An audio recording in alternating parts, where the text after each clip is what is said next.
Olá galera, vou fazer um comentário rápido de alguns exercícios aqui, mais resumido possível. Na questão 3 do Enem, de revisão Enem 2, na questão 3, vem falando que da produção do Brasil que apresenta grande potencialidade para a produção de biocombustível, visto que a opção correta é a letra E, onde oferece a combinação de solo, clima, fontes renováveis capazes de favorecer na cadeia de produção com potencial de abastecer o mercado, que necessariamente ele não vai depender somente da produção canavieira. Então o clima é muito favorável. Na questão 4, vem um mapa aí que vem mostrando o processo de território e territorialização da produção de soja. E se a gente observar o mapa, vai ver que esse processo e essa crescente está principalmente na região centro-oeste e indo para a região norte e nordeste. Isso principalmente devido aos incentivos que aconteceu coisa. Só que devido à característica espacial, como vem falando ali, isso teve um incentivo do governo que foram para uma área que tem uma baixa fertilidade natural do solo, teve essa crescente aí da expansão das fronteiras agrícolas, foi justamente devido a incentivo às fronteiras agrícolas que tentavam incorporar essas áreas aí de baixa fertilidade do solo. Então nessa questão aí a opção correta é a letra B. Na questão 5 vem falando aí de cálculos feitos em relação à fronteira agrícola na região norte e nordeste, em relação ao clima dessas regiões, de áreas de tudo mais, que essa produção de alimentos ela é inevitável. Porém, ela vem na necessária aí que ela seria, devido ao cerrado, que é uma área de coisa, de baixa umidade, seria necessário já usar as áreas desmatadas, otimizando o uso do solo pela aplicação de nutrientes devido à expansão agrícola e aproveitar a água da chuva para irrigação. E teriam que ter, devido a essa baixa, eles teriam que ter um reservatório, um acúmulo, ou seja, tentar guardar tudo aquilo que provém.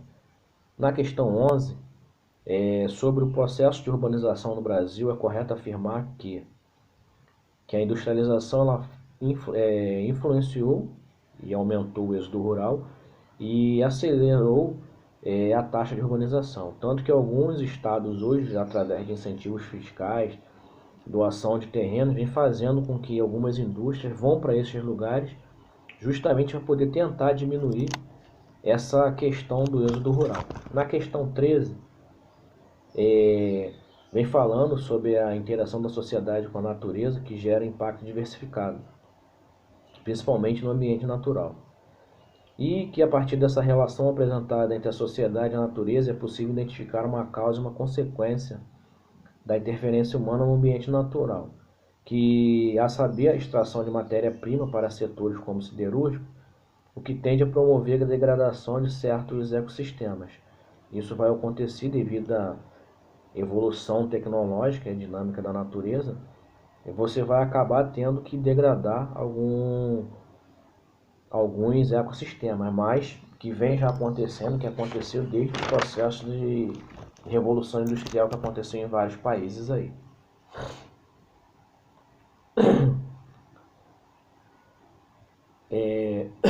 Na questão 15, vem falando sobre a segunda revolução industrial, que aconteceu lá nos Estados Unidos, onde a eletricidade passou a fazer parte nas cidades e alimentada nos motores de fábrica, e caracterizou pela administração científica do trabalho, que foi no processo do Fordismo, desenvolvimento principalmente das indústrias petroquímica e automobilística.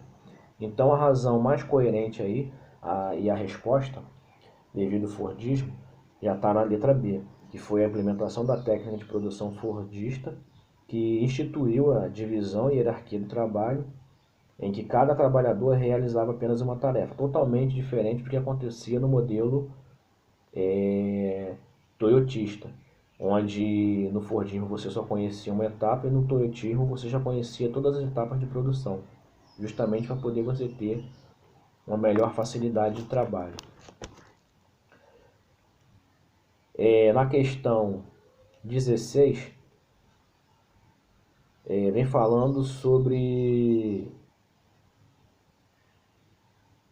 o bairro comercial de São Paulo, que navegam lá da cidade chinesa lá e vêm para o Brasil, não vão demorar. Pelo menos depende vender, comprar o estoque, a chegada de carga que vai vir desses países aí. E, por exemplo, falando do Márcio, que não conhece muito,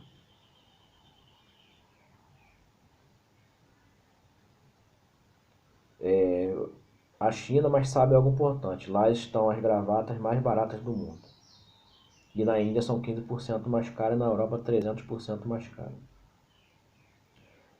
Então, a coesão é uma estratégia espacial adotada pelas indústrias para reproduzir o custo de comercialização, no caso chinês. A interação socioespacial ocorre com diversas partes do mundo, inclusive com São Paulo. De acordo com as informações da reportagem, é possível identificar essa coesão na especialização produtiva da fábrica local onde eles produzem, onde a própria China tem mão de obra abundante e não tem muitas leis trabalhistas.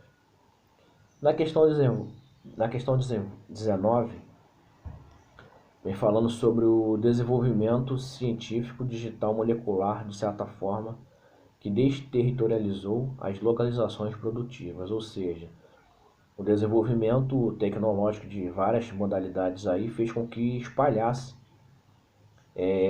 o sistema produtivo em várias partes do mundo aí. Então, esses novos métodos de organização do trabalho industrial vão na mesma direção. Just in time. Kanban, organização flexível, ou seja, facilita justamente o que? De acordo com as mudanças descritas no texto, referentes aos processos produtivos, são favoráveis pela expansão das redes informacionais, ou seja, essas redes podem ser distribuídas em várias partes do mundo, podem ser produzidas em várias partes do mundo e também eles vão visando sempre ao lucro, mão de obra mais barata, e tendem a distribuir por várias partes do mundo.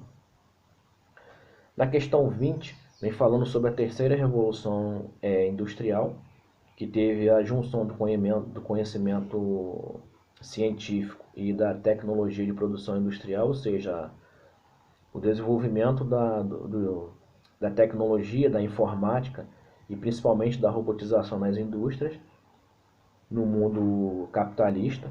Essas tecnologias vêm se aprimorando e sendo investidas cada vez mais. E nisso tudo aí, que essa revolução se iniciou no início do século XX e conta com diversas tecnologias aplicáveis na ampliação do produto de consumo e se espalhando. E nessa questão ele vem falando a respeito disso e vem pedindo para assinalar alternativa que justifique o fato de o Brasil não estar completamente inserido na terceira revolução industrial. Principalmente porque o Brasil teve um baixo investimento em educação, como tem até hoje, e principalmente em centro de pesquisa, onde os chamados vão ser para outros países em busca de outro conhecimento aí. Na questão 22, que vem para a gente observar a matriz de transporte, de um modo geral, e observando somente a matriz de transporte dos países apresentados que compõem os BRICS, se a gente for observar, o segundo, o terceiro e o quarto, que são Canadá, Austrália e Estados Unidos, respectivamente, a gente já pode cortar da questão. E pedindo para identificar questões sobre os BRICS. Se a gente observar todas as questões, as opções, a letra A, a letra B e a letra D são as únicas que contêm países dos BRICS. Então a C e a E já são fora. E se a gente for analisar, a China vem falando da China que ela vem barateando a exportação de petróleo.